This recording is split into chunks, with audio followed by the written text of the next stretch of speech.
Designed to last a lifetime, Delta's Diamond Seal technology uses a diamond coating to prevent leaks for up to 5 million uses. It's one more reason Delta is more than just a faucet. See what Delta can do.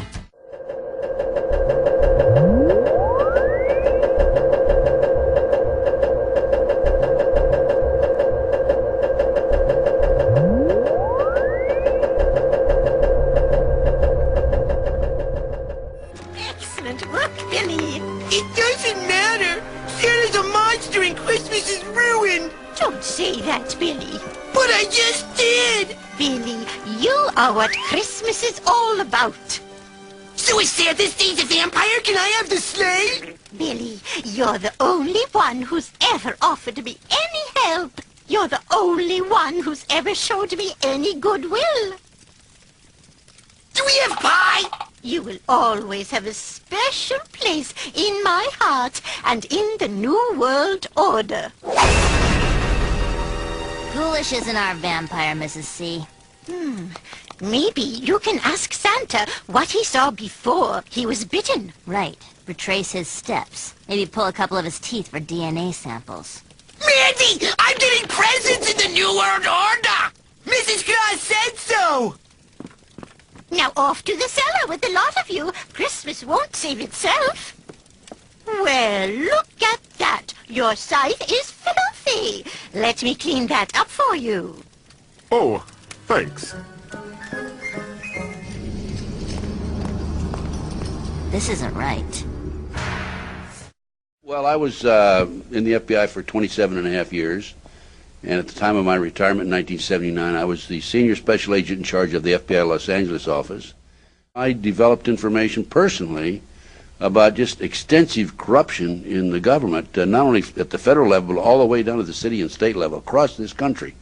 I have information about corrupt judges, corrupt law enforcement, prosecutors, county officials, judges.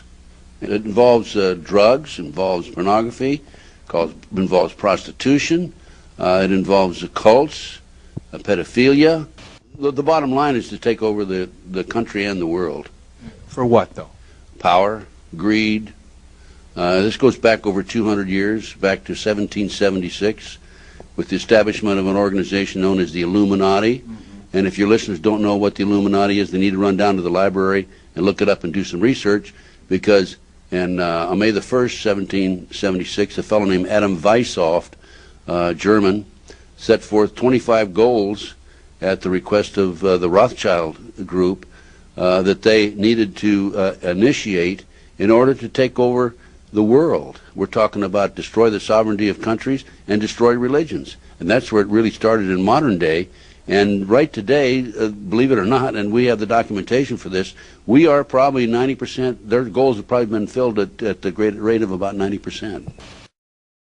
This Illuminati, this group who called themselves the Enlightened Ones, had gained positions of power through control of the banking system. Numero uno, inuit-suetus. That's the language of our Latin ancestors. On the back of $1, the plan and the message. Numero uno, inuit-suetus. That's the language of our Latin ancestors. On the back of $1, the plan and the message. The Illuminati was founded on May 1st, 1776, by Adam Weishaupt, a professor at Ingolstadt University.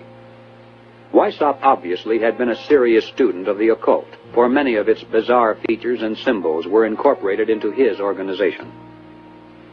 Weishaupt had been active in the Masonic lodges of Germany, and found in them the perfect vehicle for recruiting into his secret order, which he described publicly as the highest level of Freemasonry. The Illuminati was formally incorporated into the Masonic lodges at the Congress of Wilhelmsbad in 1780. There were 8 conspiratorial rings within rings, advancing from the outermost novice inward to Rex, or king. The king, of course, was Weishaupt himself, who had adopted the code name Spartacus. Those in the outer rings were told that the grand purpose of the order was to make of the human race, without any distinction of nation, condition, or profession, one good and happy family. But by the time the member had advanced to the level of presbyter or priest, his oath of absolute secrecy and obedience had become deadly serious. Only then was he allowed finally to see the ultimate goal of the order. It was the destruction of all religion and the destruction of all independent governments, replaced by a new world order, a world government ruled from behind the scenes by the illuminated ones. We have before us the opportunity to forge for ourselves and for future generations a new world order, a world where the rule of law, not the law of the jungle, governs the conduct of nations. When we are successful, and we will be, we have a real chance at this new world order, an order in which a credible United Nations can use its peacekeeping role to fulfill the promise and vision of the UN's founders. I call upon all states to join ranks in order to found the new world order of the 21st century. And people talked then, in 1990, of a new world order.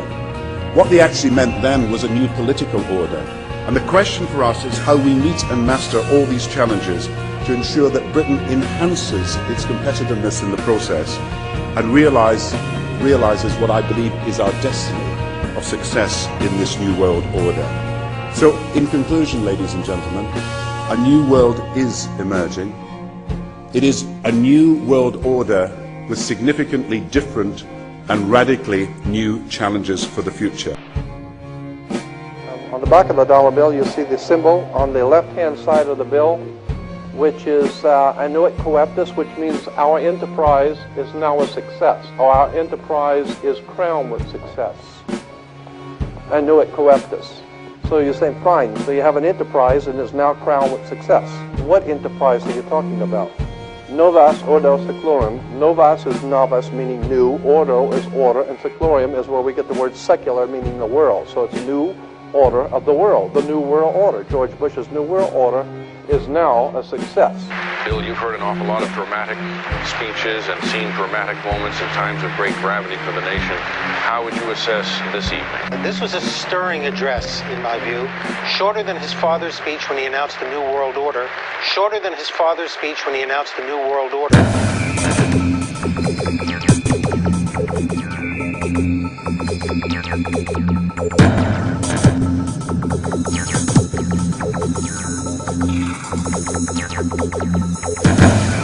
1934 is when the Federal Reserve actually finally took total control of the United States monetary system, and that's when they said it is now a success, because this is a symbol, this is an emblem of a secret society of Freemasons called the Illuminati, the German Bavarian Illuminati.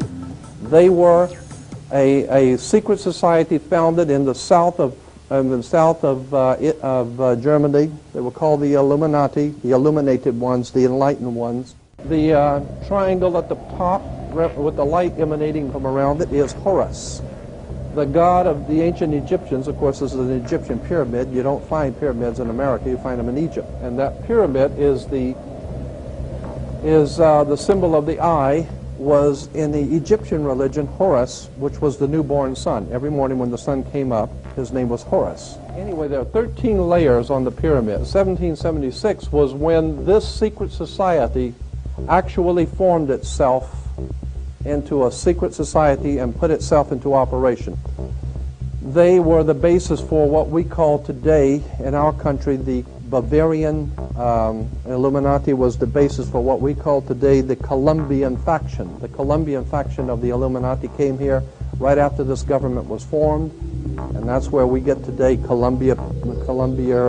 Columbia Space Shuttle, Columbia Movies, Columbia Television, Columbia Records, everything, Columbia University.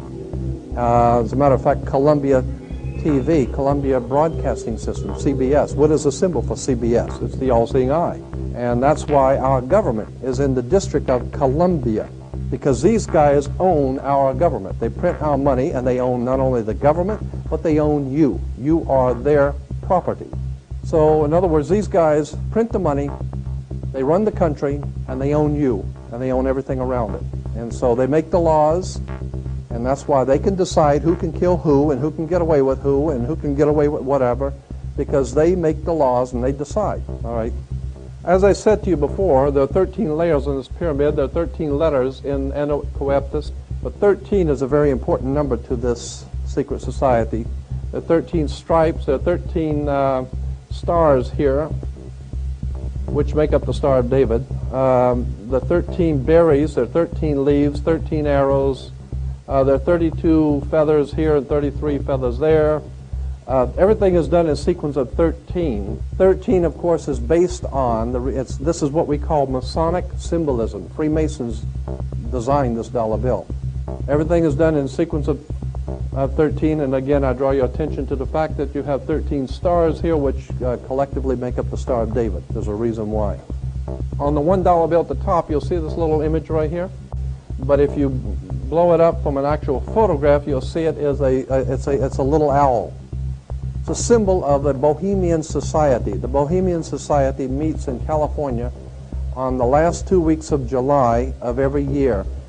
I have pictures showing all of the presidents, all of the living presidents, excluding the new one, but all of the living presidents at Bohemian Grove in Northern California, and they're all wearing red and black Ku Klux Klan dress type of regalia, like the Ku Klux Klanners, with the pointed headdress and everything.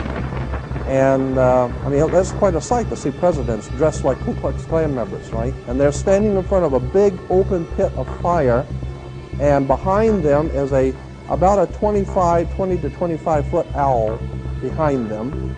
And the article in Elm magazine and Time magazine, I've got 2 or 3 different magazines showing basically the same pictures.